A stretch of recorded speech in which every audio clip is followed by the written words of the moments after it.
Baik, bismillahirrahmanirrahim. Assalamualaikum warahmatullahi wabarakatuh. Salam sejahtera, selamat tengah hari. Bagi mereka yang dah ikuti siaran langsung ini, mohon tolong share sebab masa tak banyak dan saya pun terpaksa meneruskan segera mungkin sebab Parlimen tadi pun telah dipanjangkan masanya bersidang. Jadi jam 2.30, tepat jam 2.30, loceng akan dibunyikan dan kita akan masuk kembali ke dalam Dewan. Baik, bagi mereka yang mengikuti sidang Parlimen sebentar tadi, ada beberapa perkara yang saya rasa elok kita ulas sepintas lalu dan dalam keadaan nak memahami apa yang akan berlaku pada sebelah petang nanti. Siapa yang boleh nampak, siapa yang ikuti secara langsung sebentar tadi, Dewan pada mulanya sebelah pagi berjalan dengan baik, yang mana Tan Sri Speaker, Tan Sri Arif sebelum ini telah memulakan persidangan dengan pemasyuran beberapa perkara daripada Speaker, daripada Dewan Rakyat dan Dewan Negara, dan selepas itu diikuti dengan sesi soal jawab. Cuma seperti telahan saya sebelum ini, Kerajaan Perikatan Nasional ternyata lebih berminat soal politik.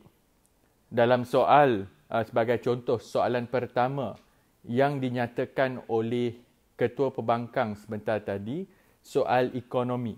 Soal macam mana ramai yang tersisih daripada bantuan dan isunya, perkara itu tidak ada perdebatan ataupun perbahasan. Maka bila pihak Pakatan Harapan ingin mengangkat isu-isu rakyat, akhirnya kita nampak bahawa COVID-19 ini adalah sebagai satu alasan dan akhirnya selesai sesi soal jawab tadi, maka mereka dah tunjuk apa hasrat yang sebenar untuk sesi persidangan kali ini. Baik, seperti yang semua ikuti, usul menukar speaker ini ada beberapa peringkat.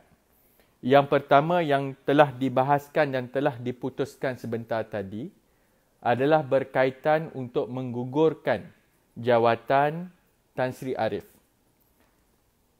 Apabila usul itu dibawa, yang menjadi isu kalau kita lihat sebentar tadi, Deputy Speaker iaitu Datuk Rashid yang mengendalikan majlis, yang menjadi Speaker, telah menghadkan perbincangan itu kepada 2 orang sahaja daripada setiap pihak untuk mengemukakan alasan-alasan dan perbahasan. Cuma yang menjadi tanda tanya yang saya perhatikan dari dalam Dewan sebentar tadi, Kerajaan Perikatan Nasional gagal membuktikan sebarang alasan kenapa perlunya tukar speaker. Maksudnya tadi, di akhir penggulungan oleh Menteri di Jabatan Perdana Menteri, menegaskan bahawa dia tak ada alasan nak dikemukakan. Hanya kerana dia merasakan nak kuasa dan sebagainya, dan mengambil langkah mengedepikan soal COVID-19, soal ekonomi dan sebagainya ini, dan mewujudkan suasana berkecamuk. Suasana yang akan memisahkan soal eksekutif dan juga parlimen ini, seolah-olah kedudukan speaker itu selepas ini Presiden telah ditetapkan oleh Perikatan Nasional. Kalau nak tukar speaker, anytime mereka boleh tukar. Yang kedua yang sebentar tadi bila kita lihat perbincangan ataupun perbahasan sebentar tadi juga, poin yang paling penting dalam soal kedudukan speaker ini, selain pemisah antara eksekutif dan juga parlimen, yang paling ketara yang kita dapat lihat bahawa untuk menukar speaker itu, ianya memerlukan 2 proses. Jadi apa yang berlaku kalau kawan-kawan tengok sebentar tadi, yang berlaku untuk perkara yang pertama adalah nak menggugurkan kedudukan speaker. Yang ini apabila dibangkitkan oleh YB Puchong, Menteri gagal menjawab dan menjelaskan mengapa usul Perdana Menteri mengatakan Tan Sri Speaker perlu mengosongkan jawatan tersebut kerana ada calon yang lain. Sedangkan proses pencalonan itu hanya boleh dibuat setelah ada kekosongan. Jadi yang ini seolah-olah benda itu berlaku dulu walaupun tidak boleh. Jadi petang ini juga yang akan menjadi satu perbahasan dan juga satu kedudukan yang agak mengecewakan dari segi integriti parlimen itu apabila nama ataupun cadangan speaker ini akan dimasukkan petang ini tanpa notis 2 minggu. Kerana pemahaman yang kita ada sebentar tadi, notis untuk tukar speaker ini atau mencalonkan speaker itu hanya boleh dibuat selepas kerusi speaker itu kosong. Jadi petang ini kita akan melalui satu lagi keadaan yang agak merumitkan kerana usul itu tidak mencukupi 2 minggu bagi mengemukakan nama selaku pengganti speaker. Baik. Kawan-kawan dah tengok saya baca komen-komen yang menekankan bahawa undi sebentar tadi Perikatan Nasional hanya ada 111 ahli parlimen yang menyokong untuk menukar speaker. Ini menunjukkan bahawa dalam kedudukan kerajaan sekarang, telahan saya mereka ada 113. Iaitu 2 orang yang tidak mengundi sebentar tadi, seorangnya adalah Deputy Speaker Batu Pahat kerana menguruskan perdebatan sebentar tadi, dan yang kedua ada seorang ahli parlimen di peringkat Perikatan Nasional yang tidak hadir, yang dikabarkan soal masalah kesihatan. Dalam perjalanan sepanjang parlimen ini juga kita tahu ketika majoriti itu begitu dekat, maksudnya kerajaan sepatutnya bukan hanya menekan suara rakyat, bukan nak menafikan kedudukan mandat yang rakyat berikan, tetapi juga jika mereka menggunakan kaedah menyekat, menghalang, khianat, menghadkan masa, menutup mikrofon sebentar tadi dan sebagainya, maka perkara ini akan terus berlarutan dan berlanjutan sehingga menyebabkan keadaan itu tidak tentu hala. Yang lebih menarik yang saya nak sebut petang ini apa yang akan berlaku. Selesai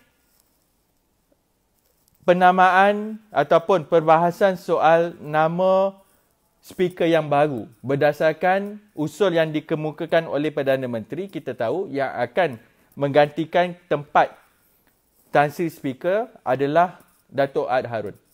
Tetapi yang lebih menarik yang saya rasa rakyat kena lihat, kena tunggu, kena pastikan sehingga tiga lagi usul ini diluluskan ataupun digagalkan sebentar lagi, kerana untuk nama timbalan speaker yang telah dicadangkan oleh Perikatan Nasional sebentar lagi adalah daripada pengerang Azalina. Yang ini kita sebenarnya nak tengok soal kedudukan Ad Harun tadi. Mereka betul beliau datang daripada kumpulan NGO sebelum ini dan juga daripada sebagai pengurusi SPR. Tetapi yang akan menjadi tanda tanya petang ini yang kena lihat, kita tengok MP PAS. Kita tengok seorang-seorang ahli-ahli parlimen PAS ini, adakah mereka akan sokong calon daripada UMNO Azalina untuk jadi timbalan speaker. Dan kita tengok kalau Pasir Putih ke ataupun mana-mana ahli parlimen sebentar nanti nak bersuara, nak mempertahankan Azalina. Yang ini kita akan nampak bahawa dalam soal menjadi ahli parlimen ini, di kalangan mereka bukannya soal prinsip, bukannya soal membawa suara rakyat ataupun memfokuskan kepada perkara yang menambah baik kedudukan parlimen. Jadi petang ini, selesai urusan speaker, perkara yang ketiga selepas itu adalah untuk menukar timbalan speaker, masuk satu usul yang ketiga nanti, dan kemudian menamakan timbalan speaker yang baru iaitu Azalina. Yang ini kita kena lihat, kena tengok macam mana. Adakah akar umbi PAS bersetuju bahawa Azalina ini jauh lebih baik daripada Tan Sri Arif dan sebagainya, yang menampakkan bahawa sekarang ini semuanya soal pencaturan politik. Saya mengharapkan bila parlimen ini kembali bersidang, untuk memberi ruang kepada ahli-ahli parlimen menumpukan soal ekonomi, untuk menumpukan soal macam mana kita nak tambah baik kehidupan rakyat. Tetapi usul yang pertama yang dibawa oleh Kerajaan Perikatan Nasional adalah soal politik yang ternyata jelas tadi penukaran speaker tanpa sebab, tanpa sebarang alasan, hanya kerana untuk memilih orang yang ataupun nak menetapkan supaya segala urusan parlimen ini boleh diarahkan ataupun disuruh oleh kuasa eksekutif. Jadi kepada mereka yang akan kembali, saya terpaksa berehat sekejap nak selesaikan makan dan sebelum masuk parlimen. Tetapi yang paling penting, pesanan saya kepada rakyat, entiti parlimen ini kita perlu jaga. Parlimen ini kita perlu meletakkan sebagai bebas daripada pengaruh Perdana Menteri. Tidak pernah dalam sejarah yang seperti disebutkan oleh Port Dickson sebentar tadi, bahawa Perdana Menteri boleh menukar speaker. Kedudukan speaker itu sebenarnya adalah berbeza daripada jalur eksekutif, ianya adalah jalur parlimen. Dan petang ini kita lihat sama ada PAS akhirnya tunduk kepada UMNO dengan menyokong pencalonan Azalina. Jadi kita sama-sama tunggu, dan adakah ini sentimen ataupun perkara yang PAS agung-agungkan selama ini. Jadi insya-Allah bagi saya persidangan hari ini agak terpesong hanya kerana kepentingan politik oleh Perikatan Nasional. Tetapi yang lebih penting, apabila perkara ini dibawa oleh mereka, maka kita terpaksa pertahankan. Langkah yang saya nampak untuk Pakatan Harapan, ada yang memberi pandangan kenapa kita tidak walk out dan sebagainya. Ternyata yang jelas, kedudukan itu sangat rapat, 109. Kalau ada seorang, petang ini kita nantikan, kalau semua ahli parlimen PAS ini sanggup menyokong Azalina, kalau ada seorang yang sebenarnya sedar bahawa perkara itu tidak patut diangkat, kalau ada seorang yang tukar undinya, maka kita akan dapat undi yang sama, iaitu 110-110. Maka kita lihat macam mana, sama ada buat pertama kali dalam sejarah, Deputy Speaker pun terpaksa turun untuk mengambil bahagian dalam pengundian nanti. Jadi terima kasih banyak-banyak. Sekarang selain daripada isu Speaker, untuk keadaan di parlimen, parlimen bangunan baru telah dibuka. Saya kini berada di ruang bangunan baru tersebut. InsyaAllah satu hari nanti mungkin apabila ada masa yang lebih, saya akan bawakan juga penonton-penonton untuk lihat keadaan terkini di. Tetapi kawalan itu agak ketat tadi. Dalam segi kedudukan tadi di sebelah backbenchers untuk bahagian pembangkang ini, sebahagian besarnya duduk di kawasan yang tiada mikrofon. Maka perkara ini agak merumitkan peranan mereka. Tetapi yang paling penting untuk rakyat di luar sana, perhatikan macam mana ahli-ahli parlimen, UMNO, PAS semua sanggup bersekongkol hanya kerana soal kuasa jawatan dan juga nak menggagungkan kedudukan Perikatan Nasional itu. Baik, insya-Allah kita jumpa di mungkin hari esok. Sekian, terima kasih. Assalamualaikum warahmatullahi wabarakatuh.